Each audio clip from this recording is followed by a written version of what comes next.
Live with coverage you trust. This is NBC 10 News at 7.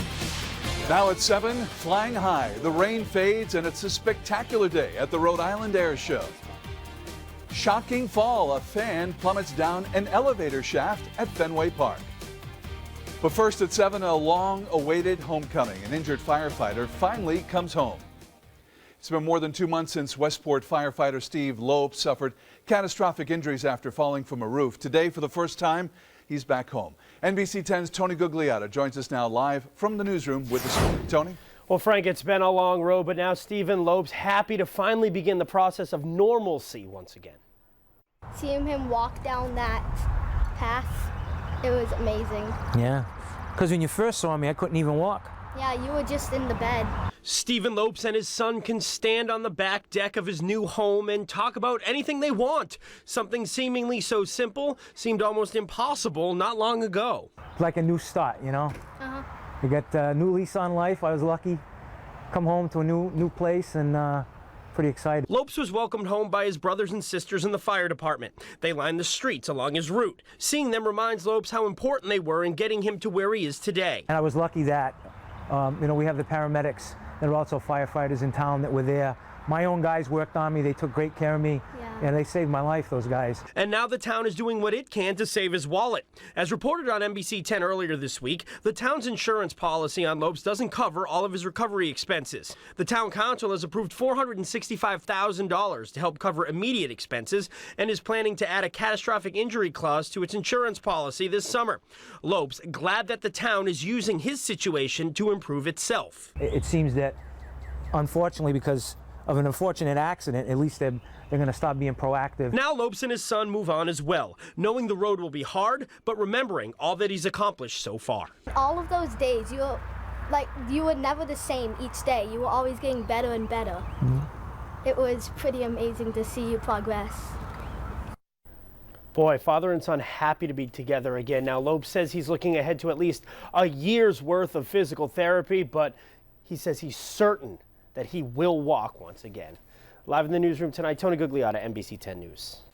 Thank you, Tony. New at 7 tonight, a young child is hospitalized after being struck by a car. It happened on Stevens Street in Taunton around 11:30 this morning. Police say 3.5-year-old Olivia Levesque walked into traffic and was hit by a passing car. EMTs say the child was responsive when they arrived. She was med-flighted to Hasbro Children's Hospital and is currently listed in serious condition. Right now, though, the driver is not being charged. New at 7, Providence police investigating a shooting. It happened at the Di Noche Cafe on Plainfield Street in the city's Olneyville section. Police say the victim didn't even know he'd been shot until he had left the club. No word on that man's condition. At the first shooting at the club last October, 2 men were shot after an argument broke out inside the club. Also new at 7, police investigating a robbery at a local Walmart. It happened this morning at the store on Silver Spring off Branch Avenue in Providence. Police aren't saying whether there was a weapon involved or how much was taken. No word on any arrests. A 22-year-old woman is rushed to a Boston hospital after falling down an elevator shaft at Fenway Park. The fire department said the 4th floor elevator doors apparently opened and the woman fell onto the roof of the elevator at the 2nd floor. Rescuers were able to reach the woman through a hatch in the elevator's roof. The woman was in serious condition last night, but Beth Israel Hospital has not updated her condition since then. And a statement from the Red Sox tonight reads in part, various Red Sox personnel responded immediately and worked alongside the Boston Police Department, Boston Fire Department, and Emergency Medical Services to address that situation. The Massachusetts Department of Public Safety and the Boston Police Department are working to determine exactly what happened. Brockton police have a suspicious death investigation on their hands. Neighbors say 2 girls returned home from school to find their mother dead yesterday afternoon. Police have identified the victim as 37-year-old Florence Bulio, and they are calling the death suspicious. Neighbors say the family was new to the area. A senior court clerk at the Warwick District Court is being charged with embezzlement. Maria Bennison of Coventry was arrested yesterday. The state police say the clerk stole nearly $15,000 from the court. Bennison was arraigned on 2 charges, embezzlement and access to a computer for fraudulent purposes. She's got no prior criminal records and was released on personal recognizance. New revelations into the finances of former Rhode Island House Speaker Gordon Fox. The Associated Press Today says Fox's campaign finance reports revealed a number of expense checks unaccounted for. The wire service says Fox also engaged in some campaign finance practices that watchdog groups say are questionable but not illegal. The U.S. Attorney's Office has not said what it is investigating.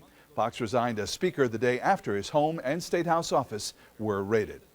Well, the weather cleared nicely today for the return of the Rhode Island Air National Guard Air Show and Open House. I was there this morning. It was really nice to meet so many of you out there. There is one more day to go, though. What do you need to know if you are headed to the show tomorrow? Well, NBC 10's Mario Hilario has more now from Quonset State Airport in North Kingstown.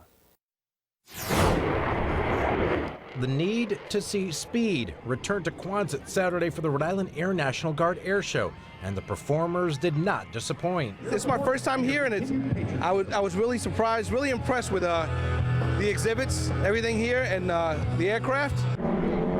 The power of the present joined the prestige of the past, as this heritage flight brought today's state-of-the-art fighter aircraft side by side with vintage fighter aircraft. It makes you feel good to have planes like this and these guys that'll do this kind of stuff. In addition to the sights and sounds in the air, the displays on the ground are also a big hit. And among those here, hardworking volunteers raising money for their organizations, like the Blue Star Moms. The Blue Star Mom is anyone that has someone in the military, a son or daughter. So we support all the families. There is stepped-up security at this year's air show, so if you're coming down on Sunday, here are a couple of important things that you need to know. Backpacks do come to the gates, and they should expect to bring those back to their vehicles. People are allowed to bring small bags that may have some medical aid in them, if that's necessary, or some baby care. Any bags brought in will be checked, and that's not all. Each person that walks through the gate is also being wanded. This year's air show is especially exciting because it's a return after the government sequester shelved last year's high-flying acts. And perhaps the Geico Skytypers summed it up best with their heart formation. Everyone who came to the Rhode Island National Guard Air Show loved having it back. I thought it was terrible that they cut the show, but at least it's back, so everybody's positive and happy about it. So it's great. Love it. Mario Hilario, NBC 10 News, North Kingstown. As Mario alluded to, you will notice that security is tighter this weekend's air show. Maximum capacity, 45,000 people, and if they have to, they will be turning people away.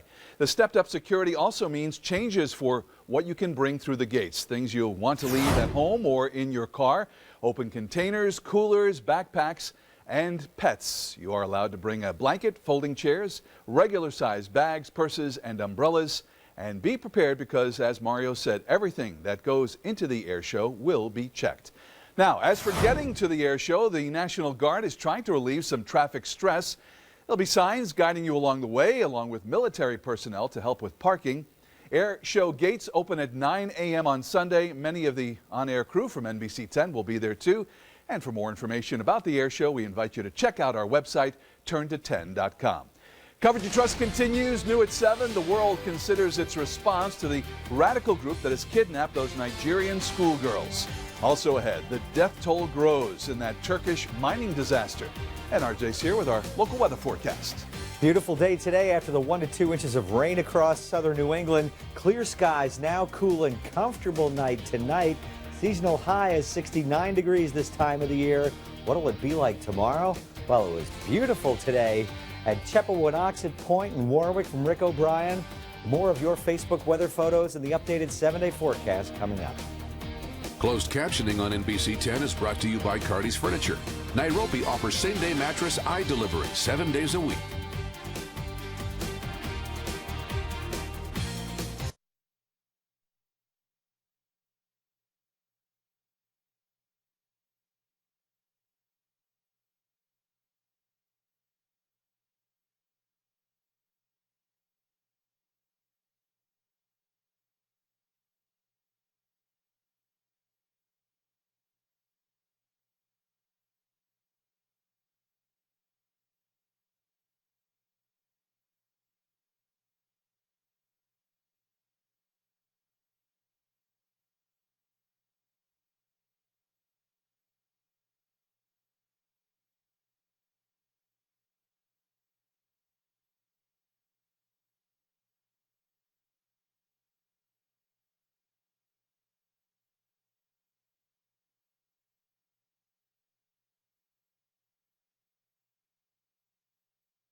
NBC 10 News at 6 is coverage you trust with Frank Carpano and meteorologist R.J. High.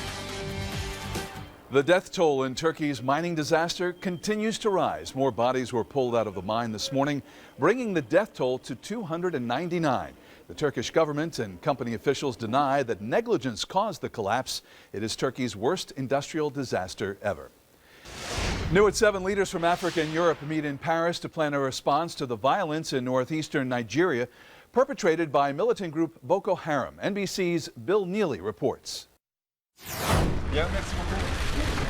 This was the most significant international summit yet to discuss terrorism in West and Central Africa. 5 African leaders were there. They had aimed at creating a regional action plan to seal the borders between their countries more effectively, to prevent Boko Haram bringing arms and men across those borders, and also to share intelligence. The 230 schoolgirls, they are the reason this summit was called in the first place. Nigeria's President Goodluck Jonathan said he was doing his best to find them. He said his planes were searching in the air. He said his men were searching on the ground. He also defended his decision not to go to Chibok, the village from where the girls were kidnapped. He said to go there wouldn't have solved any problems at all, though he promised to go there at some point in the future. Well, the parents of those missing schoolgirls were very upset about that. They believe that he not only broke his promise, but that he doesn't care about the girls. As for the international search, the US, with using manned and unmanned planes, still searching the forest where it's thought the girls are being held. But there is no confirmed sighting of those girls so far. Back to you. Coverage You Trust continues. New at 7, fire crews try to get the upper hand on those wildfires raging out west. Plus, after some rain this morning, what a great day this afternoon. RJ will be along with a full forecast. Storm Team 10 reports are brought to you by Tarbox Toyota Hyundai, where you're in the driver's seat.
New at 7, wildfires continue to burn across Southern California. While fire crews seem to be getting an upper hand on many of the fires, there's still much to do before many of those who evacuated will be allowed back to their homes. NBC's Jennifer Bjorklund reports.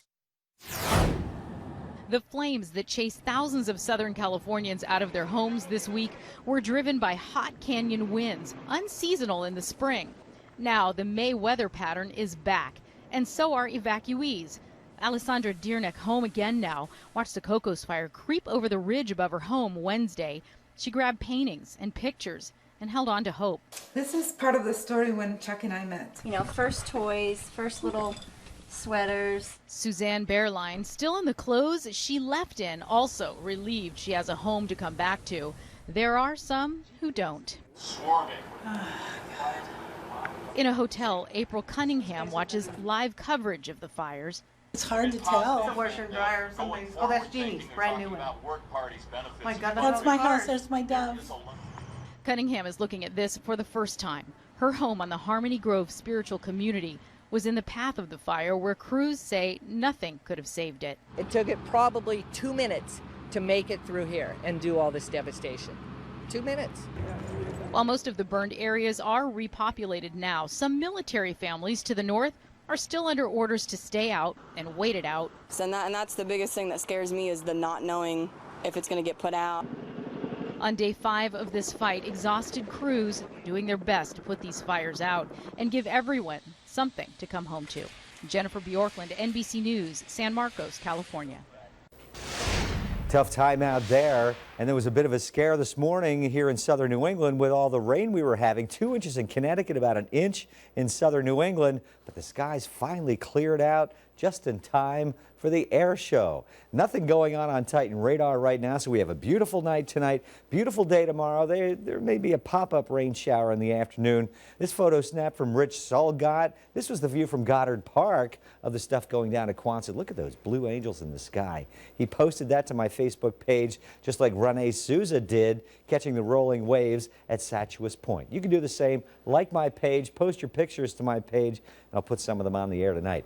Scrumptious, 71 degrees, beautiful dew point at 41, west-southwest winds at 10, barometer rising 29.98, winds variable but south or westerly at less than 15 miles per hour, setting the stage for a beautiful night tonight. 65 Vineyard Haven, cool spot 57 on Block Island and 58 on the Upper Cape.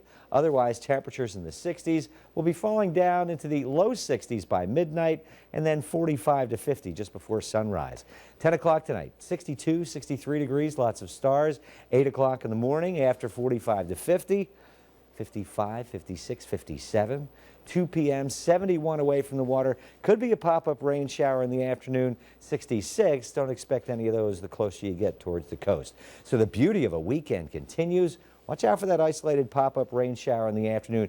Air is rising, the warm air of the day, but the air is cold upstairs, so the air cools, condenses as it rises, and may produce that afternoon shower or two. Otherwise, nice on Monday and Tuesday, and a little stormy for Wednesday and Thursday. We'll get to that in a moment. Cold air back here. Look at these 50s. Area of low pressure up here. Let's watch it on the forecast track. Here's that low pressure, 7 p.m. Here's where we are. We're on the mild side. Little reinforcing shot of cooler air coming in the overnight hours without incident. Sunny, cool start to the day. High pressure to our west, but this cold air getting dragged in the middle and upper part of the atmosphere with that heating of the day. A few pop-up rain showers are possible in the afternoon, only to clear out again and give us another cool night Sunday night. Monday looks terrific. Tuesday as well. High pressure slips offshore, and then we get that Midwest system that's going to make it wet here. Looks like Wednesday and into Thursday before we clear out for the weekend with some pop-up afternoon showers then too. Northwest winds 10 to 15 knots. Great day. A moderate chop offshore.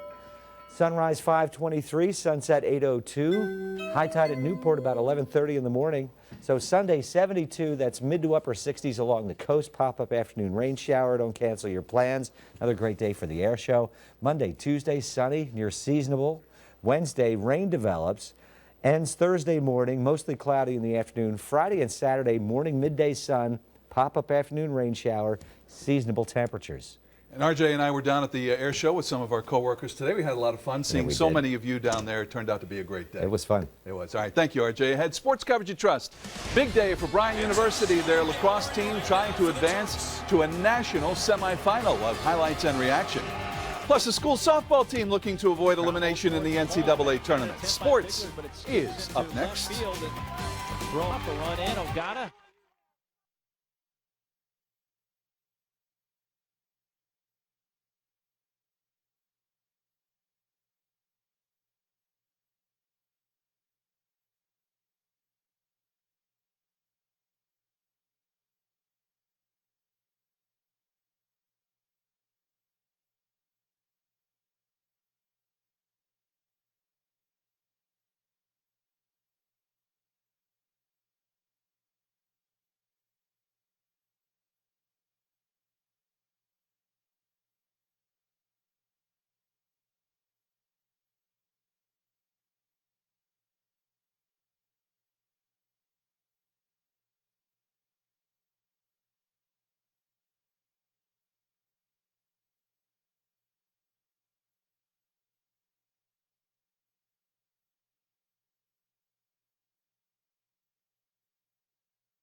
The Bryant lacrosse team won their first ever NCAA tournament game this year, defeating both Siena and Syracuse to advance to today's quarterfinal. A win this afternoon would get them to championship weekend, but playing at the sport's highest level is new to Bryant, and unfortunately, in the first quarter, the Bulldogs looked the part of the rookie. So let's take you to Long Island. A record crowd, over 13,000 fans on hand for this one. Plenty of Bryant supporters making the trip. But the first quarter, disastrous for the Bulldogs. Less than 5 minutes in, it was already 4-0 Maryland. Joe Locascio hitting the twine on that play.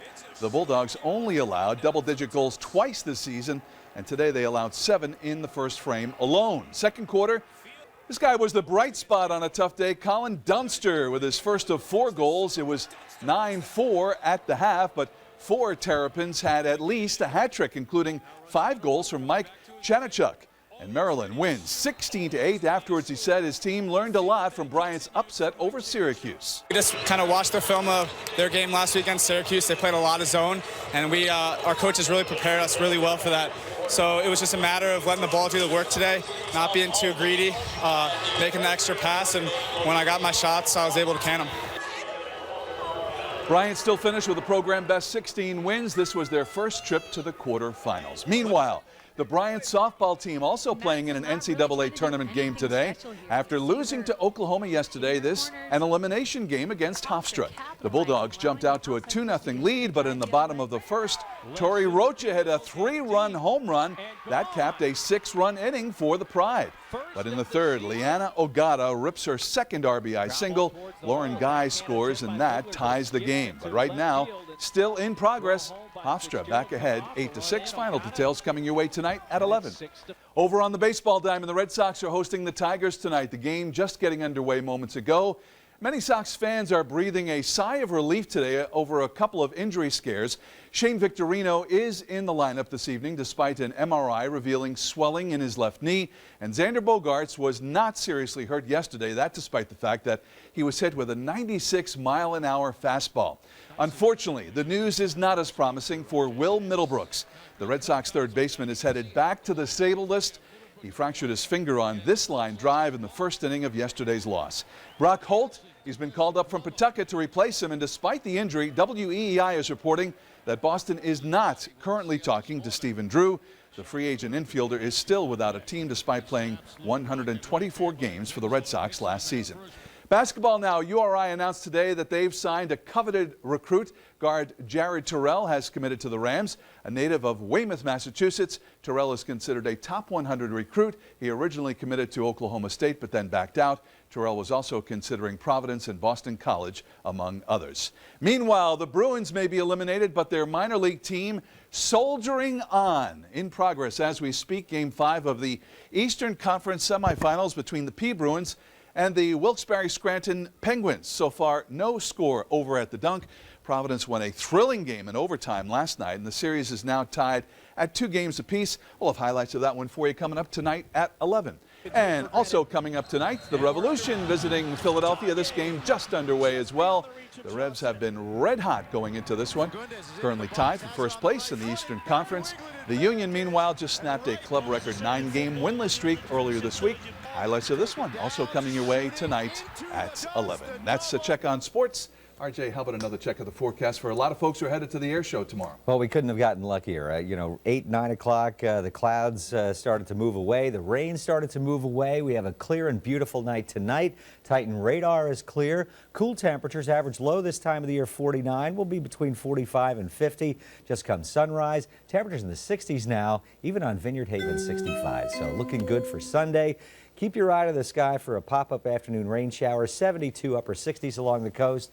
Monday and Tuesday look great. Seasonable temperatures, dry air. Wednesday and Thursday look like the wettest of the next 7. Friday and Saturday, morning, midday sun, pop-up afternoon rain shower as well. All right, thank you, RJ. And the gates at the air show, again, a reminder, open at 9 a.m. tomorrow morning. Get there early. That will do it for us. NBC 10 News at 7. We're back here tonight at 11. Enjoy your evening. We hope to see you back here then. Have a good night.